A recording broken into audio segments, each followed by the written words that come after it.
बिस्मिल्लाहिर्रहमानिर्रहीम। आज की बात में हम बात करेंगे मोइन अख्तर साहब की किताब है, उनकी अपनी ऑटोबायोग्राफी है, वन मैन शो के नाम से ऑक्सफोर्ड प्रिंटिंग ने छापी है। और अलमिया ये है कि उन्होंने अपनी ज़िंदगी में लिखी थी मगर उनकी ज़िंदगी में छप नहीं सकी और उसके बाद उनके घर वालों ने छपवाई। बहुत खूबसूरत किताब, बहुत दिलचस्प किताब।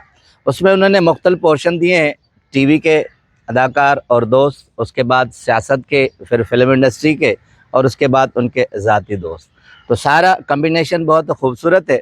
आज चाहूँगा कि एक ऐसी शख्सियत जिसको मोइन अख्तर बहुत रिगार्ड देते हैं, उनका नाम है जमशेद अंसारी। आप लोग बखूबी वाक़िफ़ होंगे। कहते हैं जमशेद अंसारी मेरे 36 साल पुराने दोस्त थे, मगर उससे बढ़कर वो मेरे मौसन थे। अब मौसन किस तरह है वो कहानी बाद में, पहले मैं चाहूँगा कि जमशेद अंसारी का थोड़ा सा तारुफ आपसे कर दूँ। 1942 में सहारनपुर में पैदा हुए। 2005 में 62 साल की उम्र में दुनिया से चल बसे। ब्रेन ट्यूमर हो गया, मगर बहुत बड़ा काम किया। टीवी और रेडियो के दोनों के बहुत बड़े अदाकार थे। उसके अलावा सदाकार भी रहे और उसके अलावा उन्होंने 200 से ज़ायद टीवी में काम किए, ड्रामों में। और बड़ी बात जो बहुत कम लोगों को मालूम है, लिखते हैं मोइन अख्तर साहब कि ये अपनी अदाकारी इब्तदाई काम करने से पहले लंदन गए और वहाँ एक्टिंग का पूरा कोर्स किया और उसके बाद यहाँ आए। 1968 में उन्होंने यहाँ से काम किया, जो रेडियो का पहला ड्रामा था हामिद मियाँ के यहाँ। उसके बाद उन्होंने टीवी पर झरोखे के नाम से काम किया। हामिद मियाँ के यहाँ में सफदर का किरदार बड़ा मारूफ रहा, फिर झरोखे, और उसके बाद बेइंतहा बहुत बड़े ड्रामे जैसे अनकही, अंकल उर्फी, तन्हाइयाँ, हाफ प्लेट, बहुत सारे ऐसे ड्रामे थे जिनमें उन्होंने मज़ाहिया किरदार किया। चक्कू है मेरे पास इनका मारूफ डायलॉग था, जो कि सबकी ज़बान पे उन दोनों हरफ आम होता था। अब आते हैं मोइन अख्तर साहब के छोटे से बायोग्राफी पे। कहते हैं कि जमशेद अंसारी से मेरी पहली मुलाकात उस वक्त हुई जब मैं अपनी जद्दोजहद में था। 3 बड़े मसाइल मेरी ज़िंदगी में थे कि एक, रहने के लिए अपना घर होना चाहिए, और इसके अलावा खुशहाल ज़िंदगी होनी चाहिए, यानी माशी मसाइल इतने अच्छे नहीं थे। और तीसरा बड़ा मसला ये था कि मुझे पहनने का बहुत शौक़ था, मगर मेरे पास ऐसी इस्तेदाद नहीं थी। और उन दोनों, कहते हैं जमशेद अंसारी से जब मुलाकात हुई तो वो बहुत खुशहाल आदमी थे और उनसे गहरी आहिस्ता आहिस्ता मेरी मुलाकातें होती रही। कहते हैं कि अक्सर मेरे जो वो ये एक्सेप्ट करते हैं, मानते हैं, बड़े लोग अक्सर नहीं मानते। कहते हैं कि मुझे पहनने का शौक़ था और हर हफ्ते कहीं ना कहीं स्टेज पर काम करना होता था, नए कपड़े चाहिए होते थे, तो सीधी बात है लुंडा बाज़ार में जाया करता था, वहाँ से कपड़े लेता था, अपने दर्जी को देता था, अपनी फ़िटिंग करवा कर वो गुजारा करता था। मगर बहुत अच्छे कीम ख्वाब जो कपड़े थे वो मेरी ज़िंदगी में नसीब में नहीं थे। कहते हैं जमशेद अंसारी से जब मुलाकात हुई तो उन्होंने एक दिन पीटीवी से लेकर अपने घर गए और घर पर बिठाकर उन्होंने अपनी अलमारी खोली और उनका वार्डरोब बहुत कीम ख्वाब कपड़ों से था। वो देखकर मेरी आंखें चमका गई। मैं हैरान रह गया, इतने सारे कपड़े और इतने सारे कीमती। तो उन्होंने मेरी पीठ पर हाथ रखा, कहा कि मोइन, अब जब भी कभी प्रोग्राम में जाओ, ये सब कपड़े तुम्हारे हैं, जब भी तुम्हें ज़रूरत पड़े, कोई भी सूट हो तुम पहन कर चले जाना।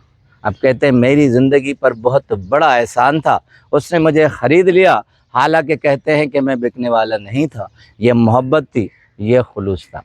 अब कहते हैं जब भी मैं किसी प्रोग्राम में जाता था तो उनके यहाँ से अपने पुराने कपड़े उतार कर उनका नया सूट पहनकर किसी न किसी फंक्शन में जाता था। अब उनकी ज़िंदगी का एक यादगार लम्हा है। कहते हैं मुझे अहम प्रोग्राम में जाना था, एडवांस ले चुका था, कमिटमेंट कर चुका था और वादा भी किया था। अब मेरे पास पुराने कपड़े थे, मैं जल्दी से जमशेद अंसारी के घर गया और वहाँ दरवाज़ा खटखटाया तो उनकी वालदा निकली। मैंने कहा जमशेद अंसारी, कहा बेटा वो तो निकल चुके हैं, वो घर पर मौजूद नहीं है। अब कहते मेरे पाँव के नीचे से ज़मीन निकल गई, परेशान हो गया, मैं आहिस्ता आहिस्ता सीढ़ियों से नीचे उतर आया। अब कहते हैं ट्रैफिक का बेहंगम शोर और मेरे जहन में ये कि अगर नहीं गया ज़बान भी ख़राब होगी, वादा भी नहीं निभा सकूँगा, अब क्या करूँ। अब कहते हैं बहुत सोचने के बाद दोबारा मैं ऊपर चढ़ गया और जमशेद अंसारी के घर का फिर दरवाज़ा खटखटाया। उनकी वालदा निकली। मैंने कहा अम्मा कब आएंगे जमशेद। کہا کہ بیٹا بتا کر نہیں گئے کب آئیں گے. اب میری پریشانیوں کو وہ بھانپ گئی. کہا بیٹا پریشان لگ رہے ہو، بتاؤ کیا ہے. تو اب کہتے ہیں میں نے دل تھام کے کہا وہ سوٹ لینا تھا. تو انہوں نے دروازہ کھول کر کہا کہ جاؤ سیدھے جمشید کے کمرے میں، جو بھی سوٹ چاہیے وہ لے کر جاؤ. کہتے ہیں میں جلدی سے گیا، اپنے پرانے کپڑے پھینکے، پہن کر میں پروگرام میں گیا. پروگرام بہت خوبصورت ہوا اور کامیاب گیا. کہتے ہیں یہ بات اور یہ احسان میری زندگی پر بہت گرا گزر رہا تھا اور میں مرہون منت تھا. کہتے ہیں لیٹ نائٹ اسٹار شو ہوا، اس میں نے یہ ذکر کر دیا کہ جمشید انصاری جو کہتے ہیں میرے جسم پر جتنے کپڑے ہیں وہ اس کے ہیں. کہتے ہیں دوسرے دن جمشید انصاری نے مجھے فون کیا اور کہا کہ پگلے تمہیں ملک کا اب ایک ایک شخص جاننے لگا ہے، یہ تمہیں بات زیب نہیں دیتی کہ تم میرا نام لو اور کہو کہ یہ کپڑے تمہارے نہیں.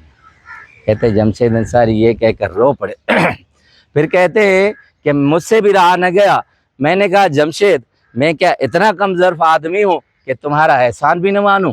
یہ کہتے ہیں کہ میں بھی رو پڑا. کافی دیر تک ہم دونوں فون پر روئے، مگر اس کا احسان میں آج تک مانتا ہوں کہ اگر وہ میری یہ مدد نہ کرتے، میں اب جس طرح کہتے ہیں خوشحال ہوں اس وقت نہیں تھا.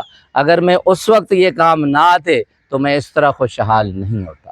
کہتے ہیں آخری میری فون پر ان سے بات یہ ہوئی تھی، انہوں نے کہا تھا کہ معین کراچی میں تمہارے بہت سے جاننے والے ہیں، میں نے ایک سیریل بنائی ہے، وہ کسی پروڈیوسر سے بات کرو اور وہ چلا دو. ان کا ARW پر چلنے کی بڑی خواہش تھی. میں نے اقبال سعید انصاری سے بات کی، مگر ان دونوں کی بات آپس میں نہیں بن پڑی. کچھ دنوں کے بعد پتہ چلا وہ زندگی اپنی دے کر اس دنیا میں چلے گئے ہیں.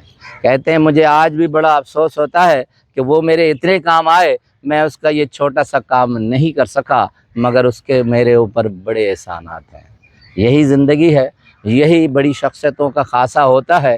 ایک آخری کوٹیشن سناؤں گا کہ بڑی شخصیتوں سے مل کر بڑا آدمی کس طرح ہوتا ہے. زیبا شہناز سے بخوبی آپ واقف ہوں گے، 50-50 میں آتی تھی.